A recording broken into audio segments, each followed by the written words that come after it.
Good evening, everybody, and welcome to the Thanksgiving edition of the Carousel. Before we get started, I just want to take a moment and from all of us at the Carousel, first off, we want to say thank you for all your love and support these last 11, 12 weeks. But more importantly, have a happy, have a safe, and have a blessed Thanksgiving. With that, welcome to the Carousel. And as we always say, either you're on or you're off. Carousel, yeah.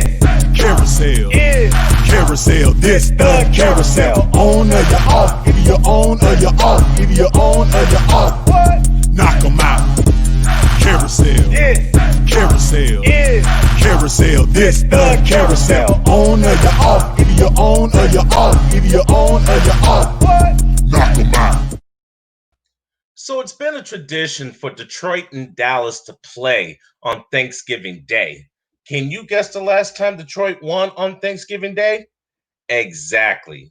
After laying a goose egg Sunday against the Carolina Panthers 0-20, they now roll into Thursday against the Houston Texans, who are out of playoff contention but still have a lot of pride. Please enter in H-Town Wheelhouse's own Brett Chauncey. How you doing there, Alex? Thanks for having me on. Happy Thanksgiving to you and your family. Hey, Brett, happy Thanksgiving to you. Thank you for what you do. You're serving the community by teaching these children, and regardless of affiliation, you know what I'm talking about. We are brothers, plain That's and right. simple. But this is personal because I believe this is the first time in a long time Houston gets to play on Thanksgiving Day, and your opponent has a long history of playing on Thanksgiving Day. Enter in Detroit own Dom DeRubis.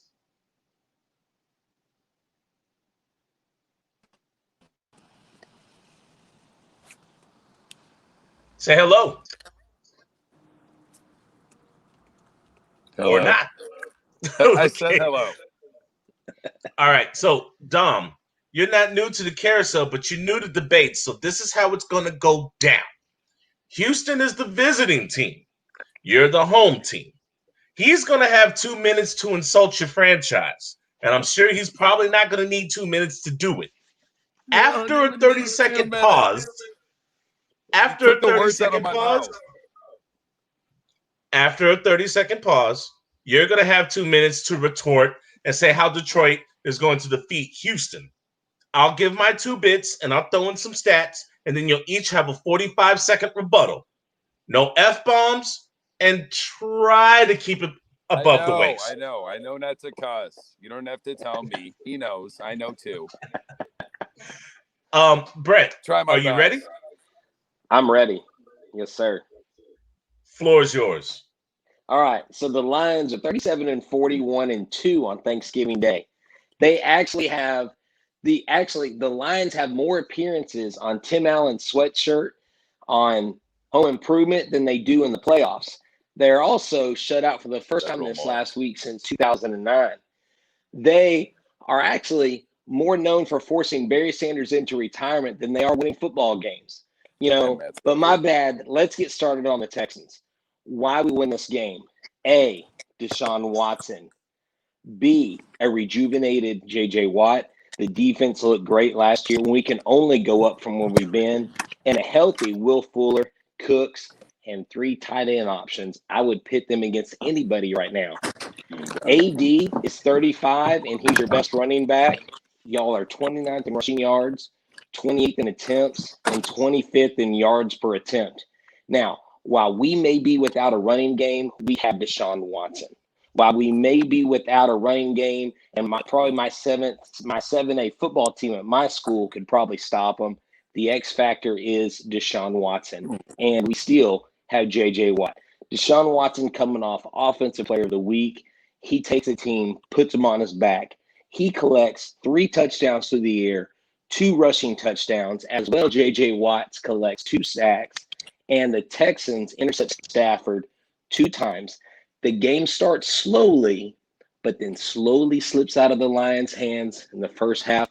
The Texans win this game easily, 38-18. I'm done. That's why I got the black jersey. Texans got the dub. Ooh, He didn't even use the full 2 minutes. He's trying to let you know Detroit can't handle this smoke. ICP, Dom, do your thing. Well, I mean, let me start out by saying 38-18. That might do it. That might do it. A 20-point loss, another blowout loss, just might get Matt Patricia fired. And if Matt Patricia gets fired, that's the Lions Super Bowl. Not a Super Bowl, mind you, or even a Super Bowl appearance, or a playoff run, or a division title, or a playoff appearance. But a Lions Super Bowl is seeing the guy or guys you hate get fired. However, this matchup played 3 weeks ago. Three weeks ago, the Texans had one win. Did they not? I would have felt a lot better about this matchup 2 or 3 weeks ago. Like I said, I mean, our pass rush is non-existent. The linebackers, even though we have 45 of them, like none of them are good every down other than Jamie Collins. The defense is banged up. Okuda's not going to play. Big Amani might not play. It doesn't look good. Galladay's not going to play. Amendola's not going to play. Swift is questionable with the concussion still. It's but because Lions, Matt Prater, game-winning field goal to keep Matt Patricia alive for one more week. 27-24 Lions. Don't ask me how, but I promise you. All right. That was rude of me. You said, "Don't ask me how." I thought we shared a bond in wanting Matt Patricia gone. I did. We do. Because you know that if they win, because Lions, we win this game. Just like I promise you. I promise you. We still have Tampa and the Titans and the Packers. We'll win at least one, if not two of those games, because Lions. Hashtag because Lions. All right. H-Town Wheelhouse, wrap it up. All right. You know, I hate to bring up Barry Sanders again, but y'all would have a better chance of winning this game if you brought him out of retirement than putting AD on the field this game. I just really think that I saw, J.J. Watt, 4 swatted passes. Slow. You know, my thing is this, like Detroit. Tanks on empty. I just don't know where you guys go from here. And I mean, I wish you guys had hope because, I mean, I was a big Barry Sanders fan. Heck, I got a Barry Sanders autograph Lions helmet right there in my autograph room. I love it. I love the Detroit Lions, but I hate what they've done as an organization. We got rid of our coach. I think our victory against y'all helps y'all get rid of your coach. So why don't you come on Texans side? All right. Dom, you got the last word. Focus on how Detroit's going to win this game. How about that? Your time.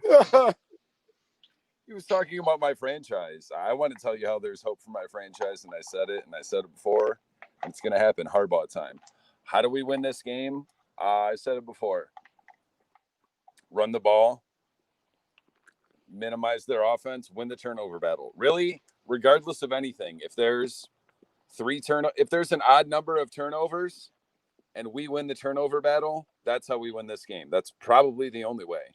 It's not going to be with our passing attack, probably not with our running attack, definitely not going to be from our defense unless we run back a kick or win the turnover battle. One or both. We do both, definitely win. Just turnover battle. That's it. All right. That's the early game. It's the early turkey game every year. Brett, Chauncey, Dom, Doribus, Brett, you're the visitor, so I'll let you go first. Take 30 seconds, let people know who you are, what you do, where they can find you. All right, my name's H-Town Wheelhouse. I go by, I'm Brett Chansky. I go by H-Town Wheelhouse online. You can find me on Twitter. You can find my Astros page, Stros411, always positive, always Stros, on Instagram, Facebook, and Twitter. And I'm also co-host of Locked On Astros, Locked On Your Team Every Day. We've actually got Locked On shows for every franchise in every major sport. Check it out. I'm H-Town Wheelhouse. Hit me up. Follow me on Twitter. And as always, I love the Texans. Go Houston. Go all Houston. Houston Dash. Houston everything. Let's go. Dom, do No, your she thing. didn't say Astros. You didn't say Astros. Dom, Lions fan. I'm not on Instagram. I'm a lurker. Facebook, my page, exclusive sports gauntlet, sports talk and thirst. Right now, I'll see you in 15 minutes. That's why I'm not answering the phone. Gotta go. What? All right, guys. Thank you. Have an excellent Thanksgiving. I'll see you next week. Guys, I want to take a moment and say rest in peace and my condolences to the family of Marcus Paul. Marcus Paul was an innovator. He gave tough love because he was an excellent communicator. And although he demanded respect, he was given respect because whether it was an innate ability to communicate, he was also an actual good person. He was a standout defensive back for the Syracuse Orangemen from 1985 to 1988. In one game, he had 3 picks. Back then, that was unheard of. He was a 4th-round pick, number 95, for the Chicago Bears. He started 15 games. He even played a game for the Tampa Bay Bucks. So it should be no shock that I know a little bit about his history. His coaching tree, he was a part of 5 Super Bowl squads. He started his coaching career in 1998 with the New Orleans Saints. He then went over to the New England Patriots from 2000 to 2004. From there, he was also a part of the New York Jets when they were actually good, 2005, 2006. And he spent most of his time before he went to Dallas with the New York Giants. Yeah, that's right. That Giant squad that beat the undefeated Patriots and came back 4 years later and won another title. He was the strength and conditioning coach for the Dallas Cowboys. He collapsed on the practice field Tuesday morning. I myself thought it was COVID related. No, it was a tragedy. And for that, I apologize. Marcus Paul will be missed by his family, coaches, Mike McCarthy, and Dallas Cowboy players. I'm sure they will be playing with a heavy heart. He died at the age of 54.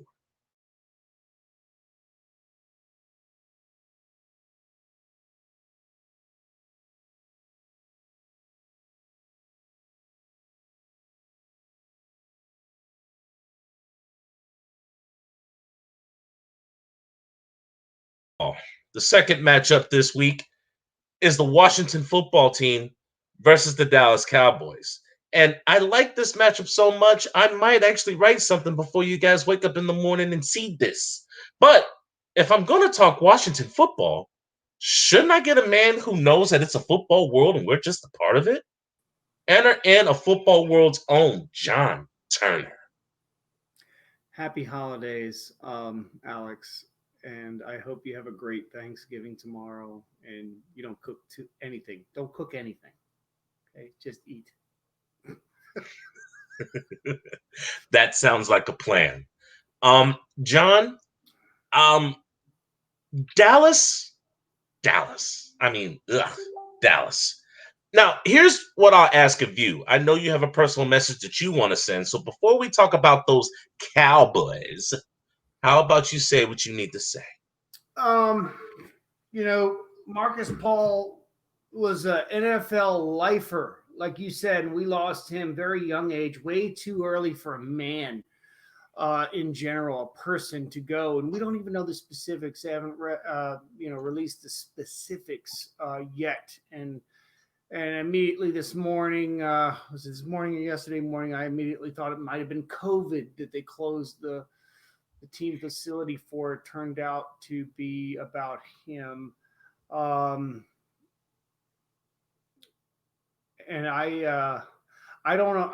Anytime we lose anybody in college or NFL or high school football or any football related news deaths that I see, it just hurts my soul. A little part of me dies a little bit on the inside, especially with a guy that was a lifer like him. But we lost another one today. 2020, you're bound to lose many over and over and over again. They just keep taking them from us. Jim Hanifan, another football lifer. Now, a little bit more predictable. He was 87, I'd say. So he lived a full life. Okay. But we're talking about Cal Bear, a guy that took the St. Louis Cardinals. If you can believe this, he took the St. Louis Cardinals to the playoffs 3 different years when he was on their staff as a head coach and an offensive line coach down there for the St. Louis Cardinals. He is the guy responsible when he was the interim coach in Atlanta. They decided to go with who's the guy that not for long, the guy who was just recently the defensive coordinator for the Tampa Bay XFL team. He left tickets for Elvis at the booth every game. I can't think of his name. Jerry Glanville. When he was the interim coach in Atlanta, taking over for a team that was poorly run, but with a good line, they decided to not retain him and hire Jerry Glanville. So what does he do? He comes to Washington and takes over the New Age Hogs for Joe Bugle, who had decided to take the head coaching gig out in San Diego. And if you recall, Joe Bugle, he had a pretty good run over there in San Diego, but of course here in Washington, they were just a power hitter here at that time, and he had a good line, and he was able to hold 3 sacks they had in the 1991 season on the Canadian guy. Mark Rippon was only sacked 3 times in 1991. If you can actually believe that, only 3 sacks on a quarterback throughout an entire 16-game season. And he was the offensive line coach during that stretch from 1990 to 96. He was the offensive line coach here in Washington. Then he went on in 1997 to join Dick Vermeil and what would eventually be the greatest show on turf for the next 5 or 6 years. He would have a hand in Orlando Pace's career and probably paved the way for what most agree Hall of Fame career. That gap of his career is probably what was the nail in the coffin for everybody's opinion on him being in the Hall of Fame. He just had a phenomenal career as an offensive coordinator. And if you look at the body of his work, like Marcus Paul, part of a lot of championship teams, a lot of highly competitive teams. Twice in one day, we are just log jammed, bottlenecked with 2 huge losses in the world of football. And quite frankly, I'm not very happy about either one. I'm I'm never happy about any. But these are 2 studs in this game that we've lost today. And rest in peace to the both of them. God bless the family and friends of both. And let's try to tone it down a bit. 2020. Let's try to, an ankle injury or a torn pec is okay. Let's stop taking our people, already here, because this is what we do. This is what we live for. Let's talk about some Turkey Day games. Washington somehow, some way is still in the running for the division. Dallas Cowboys, after a victory, is now in second place in the division. You and I don't have to worry about those birds. We really, really don't. Now, let's be honest. Philadelphia is right for the taking. The winner of this game is going to be first place in the division and has a headstrong lead going to the end of the season. Washington football team has had a sack in each game this year. And Terry McLaurin does not get the respect he deserves because in a 24-game scale, he has more yards than Jerry Rice. I don't need to tell you about your team. What I would like you to tell me is how the Washington football team is going to win this game tomorrow. I think the loss of Coach Paul is going to be weighing heavily amongst the staff. I think it's shifted the focus away a little bit from Washington to, when things like this happen to an organization, you want to get everybody, want to pull everybody together and remind everybody that we need to unify and stick together. And this is a family atmosphere. It's not, yes, everybody says NFL is a business first, but, when things like this happen, it kind of takes on the personality of we're a family and we need to come together. But that also comes at an expense of taking away from the game day preparation. Now, they were already going to have a short work week to prepare for Washington, obviously, because they both just played Sunday, and now they're going to come back and play Thursday, okay? Well, Dallas already knows they're always going to play Thursday. Washington only does it every 4 years or whatever. But I think that Dallas is put a little bit behind the 8 ball, not only with the short work week and the way they've been playing lately, but with this loss and shutting down the team facility. That doesn't help your team from an X's and O's standpoint at all. I'm not underselling the wonderful life lived by Marcus Paul. What I'm saying is that it's definitely a speed bump, to say the least, in the ability to prepare for this upcoming opponent on a short work week. So I think that's the number one thing.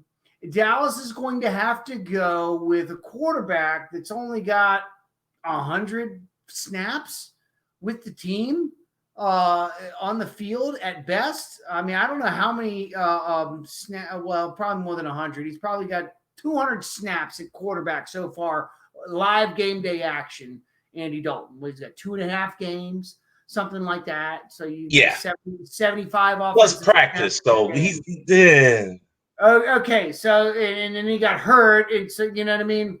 So they're at a little bit of a disadvantage there. However, let's not undersell the fact that Alex Smith is coming back, but he's been gone a long time. So not only has he been gone a long time and he's still trying to shake off that rust, they named Dwayne Haskins, the great future GOAT from Bullis High School in Potomac, Maryland, their starter at the beginning of the season, because they thought he was going to be their guy. So Alex Smith was kind of just hanging out, not taking first team reps. So he's new.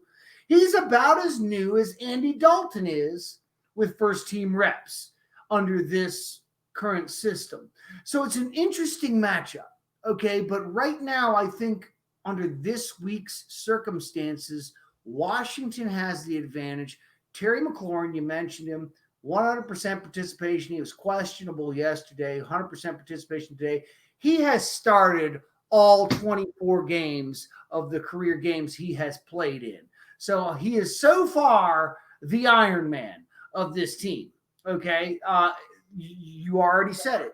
The defense, young, hungry, for the most part, very, very healthy. That doesn't bode well for a second stringer being asked to keep a team in playoff contention. Okay, so I think you've got a little bit of Mike McCarthy panic mode versus a little bit of Riverboat Burgundy and Gold Ron. You know what I mean? And you're going to get, I think we are going to get a classic matchup tomorrow at 4:30 in the Big D. And I like my guys. I like Washington in this matchup. I like us in the final drive. Whoever has the ball last is either going to win the game or fail to score to win the game. That's what I feel is going to happen for tomorrow. But here's a big stat. Last 2 weeks, it's been trending up, and I've talked about this a little bit. McKissick and Gibson last week had 6.7 and 5.9 yards per carry. each. If you add that together, that's like 6.4 or whatever yards a pop from your running back positions. And they only used them seldomly. They even mixed in the other guy that they shouldn't. Their short yardage guy, I think he had 8 carries for 3.5 a pop. But I don't. We're not counting his stats because he's situational. Let's leave Peyton Barber alone. Peyton Barber. So McKissick and Gibson collectively have been trending upwards on the yards per carry, and they're figuring out how to mix them in and how to throw them the ball. Where on the field do we throw them the ball? When do we throw them the ball? Where do we run the ball with who and why and how? They're starting to figure it out. Gibbs, the offensive coordinator, this Eric Coryell system, he's got a weapon. If only they had a tight end, they'd probably be 3 games out in front in this division. The Washington football team looks to be, just by the naked eye, the team that is improving the most at this time in the season. And they look poised to win this game and run away with this division. Two things, because you know where I was Sunday, and I got to see what happened to Joe Burrow up close, not in person, but it was gruesome. But you know what else I saw the second he was on the cart? Dwayne Haskins, Chase Young, and Terry McLaurin all giving them a hug and showing them love. What do they all have in common? Ohio State football. They're focused and they're poised. Another question that I have for you: Andy Dalton threw against a bad defense, but he did have 300 yards and multiple touchdowns. So question A, is this going to be a breakout game for the Washington football team defense? Question B, Andy Dalton over under 300 yards. I'm going to go under on the yards, and I'm going to go over on whatever your picks was. I think this is going to be one of those games where we could see a lot of back and forth turnovers and opportunistic plays and just crazy things happen on the field. Look for a guy like Fuller and Darby, to step up and maybe have an interception apiece, maybe more than one.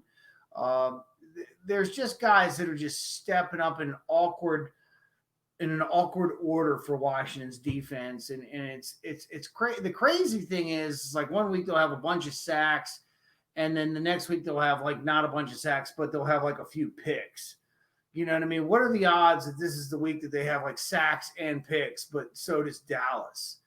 It's Thanksgiving. I mean? Anything is possible. This is any given Sunday game. I just think that Washington has more things working in their favor this week than Dallas does. And it's a shame that we're seeing, they have the issue with Coach Marcus Paul, strength and conditioning coach. More than likely a very well-respected guy. We haven't really heard from anybody from the organization, speaking on his behalf and all that. I think they're kind of waiting to see what they want to say. It's probably very an emotional time. It's a loss affects people in different ways. You know what I mean? So do you have a prediction for the game? Like a final score? Well, I think Washington's going to win by less than a 1-score predicament. I think it's going to be a 1-score game that I think Washington will win, and I think they either go in and score on their final drive or they stop Dallas on Dallas's final drive. But it's going to be a 1-score game that's going to go. I think it's going to be a back and forth slugfest. It is going to be definitely the game of the day tomorrow. Mr. Turner, take 30 seconds and let people know who you are, what you do, and where they can find you. And happy Thanksgiving. Happy Thanksgiving, Alex. Thank you. Come over to a Football World discussion group. We talk about all things football because we just love the game. We also clown around and get way off the football topic whenever the hell we feel like it seems. But also, footballworld.com. One of these days, I will write another article sometime soon, and so will some other guys. But footballworld.com is our actual website along with the Football World YouTube page and things like that. I haven't put out a whole lot of stuff recently, but that's where you can find us. Carousel, carousel, carousel. This the carousel. On or you off, either you on or you off, either you on or you off. Knock 'em out. Carousel, carousel, carousel. This the carousel. On or you off, either you on or you off, either you on or you off. Knock 'em out. What if I told you that the Pittsburgh Steelers were going to be undefeated going into Week 12? What would you have said to me? Online, you probably would have said I was. Well, guess what? It's Week 12, and the Pittsburgh Steelers are the class of the AFC. Now, everybody's got their eye on Kansas City, but that number one spot is so pivotal because it gives you a bye week. And who's in the bye week chair? The Pittsburgh Steelers. Welcome in the young phenom that already has haters. Daniel Bequetigo. Hello, Alex. What's up? How you doing, young man? I'm doing great. How about you? Glad to not be working. Glad it's Thanksgiving. Glad to have a day off. Young man, let the people know where you're representing from. I'm representing from the Philippines, in Davao City, and go Steelers. Here we go. All right. Now, there's no love lost with your opponent. They used to be known as the Browns. Then all of a sudden, when they left Cleveland, they started winning. Baltimore and El Freaky is dealing with a little bit of a COVID issue, but please believe they're ready to bring that smoke. Enter in Journey with the J's own, John Shear. Oh, how are we doing, Alex? Bro, I could be better, but I'm not complaining. John, let the people know who you are and where they can find you. Yeah, certainly.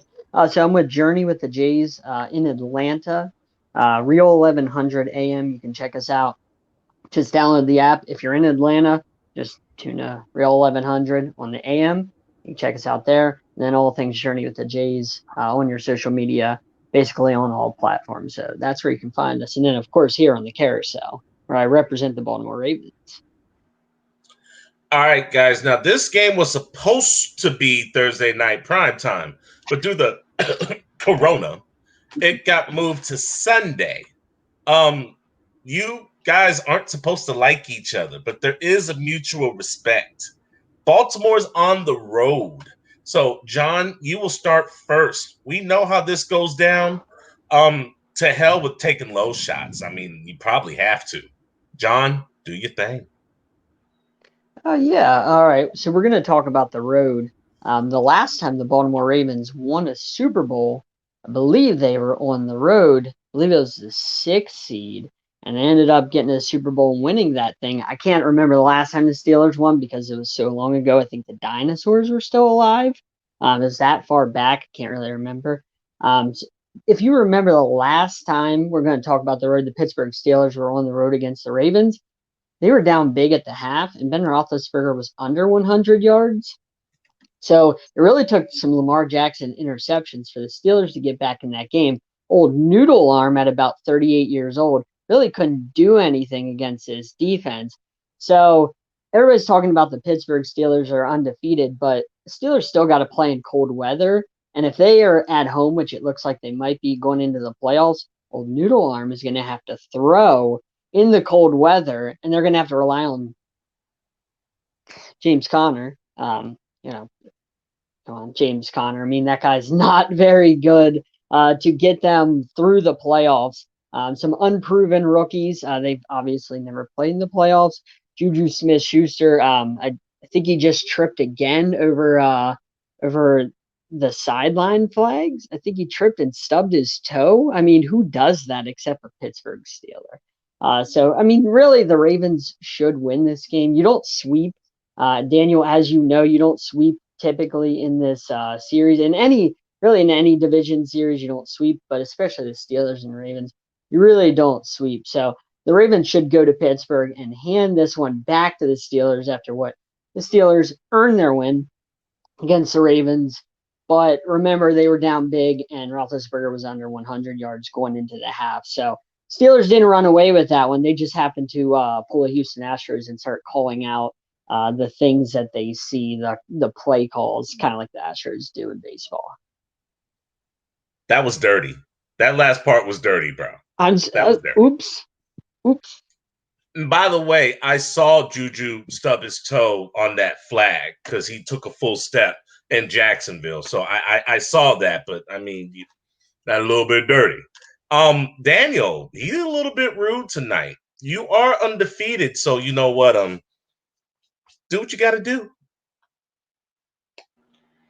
You keep saying noodle arm. That's not Ben Roethlisberger. That's the other guy in New Orleans. No, I'm wearing number 9. That's the guy with the noodle arm. There's slant routes and Michael Thomas. But let's get to the point. Yes, we don't typically sweep against division rivals. Ravens are coming into Pittsburgh. We are wearing our color rushes jerseys. We're 5-1 in our jerseys there. No, that could be something there. And you talked about less than 100 yards going into when we play Baltimore in Baltimore. We didn't have the ball most of the time offensively. Lamar Jackson had the ball a lot of times in the first half. We threw it to. We remember the Chase Claypool. He fumbled, and Marcus Peters picked it up. That could have been a good drive. We could have scored in that drive. But we all know Robert Spillane, first drive, first 3 steps of the game, picked off Lamar. Lamar is not a great quarterback. He's a good running back. He's good at running the football, but he's not the guy you trust throwing the ball. Now they're coming into Pittsburgh, and it's not typically easy kicking into the river, you know. And Justin Tucker is one of the best in the league. The way we win this game is to limit Lamar Jackson. Cannot run around all of our offense. We limit Lamar Jackson's running, we can win the game. Ben Roethlisberger has been great in the past few weeks. He has only 5 interceptions to what? 10 games, only 5. And James Conner picked up the pace last week. Our run game is gonna, do better this week, hopefully. And our defense is what it is: a sack, an interception, a turnover. You can rely on our defense, and we're the best team in the league. Sorry, Kansas City. Okay, let me drop some facts. Ben Roethlisberger is steps away from 3,000 yards. He's thrown 24 touchdowns to 5 interceptions. 20 of those 24 touchdowns has gone to his wide receiver core of Chase Claypool, who has 8, Juju Smith-Schuster, who has 5, Deontay Johnson, who has 4, and James Washington, who has 2. Do the math for yourself. Eric Ebron's got a couple. In empty packages, they throw 70% of their touchdowns when there's no running back. Oh, and speaking of running backs, James Conner, who struggled the last 3 weeks before he faced Jacksonville, had 94 rushing yards from scrimmage last Sunday. On the opposite end, whenever they first met, J.K. Dobbins and Mark Ingram and Gus the Bus Edwards with Lamar Jackson acquired 265 yards rushing against the first-time Pittsburgh Steelers. Here's the problem. Sunday's game will not have Mark Ingram or J.K. Dobbins. Keep in mind I'm neutral. John, it's your floor. I actually love that you brought that up because that was my first point. I think the Baltimore Ravens' problem is there's too many running backs. As you know, an NFL running back really has to get going with a lot of carries. When you're rotating guys, I've been talking about this all week, it's hard for a guy to get going. So now that there's just one this week, it's Gus. Remember last year, the Ravens really only went with one main guy. It was Mark Ingram, and then Gus kind of rotated in. So now they have just one guy this week with Gus and Lamar who are familiar with each other. I really think that actually benefits the Ravens because eventually they'll realize that taking one main guy to run the ball really wears out a defense. So that's why I like the Ravens in this, to really wear down that Steelers defense, and then maybe a long Mark Andrews touchdown to ice the game near the end of the game. Play action. All right. Ooh. You guys have issues with the Baltimore Ravens. Pittsburgh, you're trying to go for perfection. Now, there hasn't been perfection since Mercury Morris. I'm sorry. I didn't mean to mention his name. My apologies. But that's my guy. After Baltimore, the road looks good. Finish it up, Dan. Well, the way we can Stop Lamar Jackson, limit big plays. That's been a problem this season. We allow a lot of big plays. Jacksonville, Jake Luton had a 15.5 passer rating. 15.5. He threw more interceptions than they had points. And Minka Fitzpatrick and Terrell Edmonds have been explosive that game. Minka Fitzpatrick broke up that pass in the last snap against Baltimore about 5 weeks ago. The X factor in this game gotta be both of those safeties. They're gonna continue. Minka might have a case for defensive player of the year, and TJ Watt is TJ Watt. He eats up those quarterbacks. See, you can't treat Daniel Paquetico like a kid because he's sharp. He's sharp. But this is the AFC North. There will be blood. Happy Thanksgiving to you both. John, best Happy wishes. Thanksgiving to both of you. Happy Yep. Thanksgiving, Alex. We'll be in And contact. John. Mhm. Daniel Paquetico, please let the haters know where they can find you. You can find me on NFL Greatest of Patreon on Facebook and my page, I'm Steeler fan. And here we go, Steelers. Let's take 11 wins. Thank you, guys. Stay blessed. Thank you. Carousel. Carousel. Carousel. This the carousel. On or you off. Either you're on or you're off. Either you're on or you're off. Knock 'em out. Carousel. Carousel. Carousel. This the carousel. On or you're off. Either you're on or you're off. Either you're on or you're off.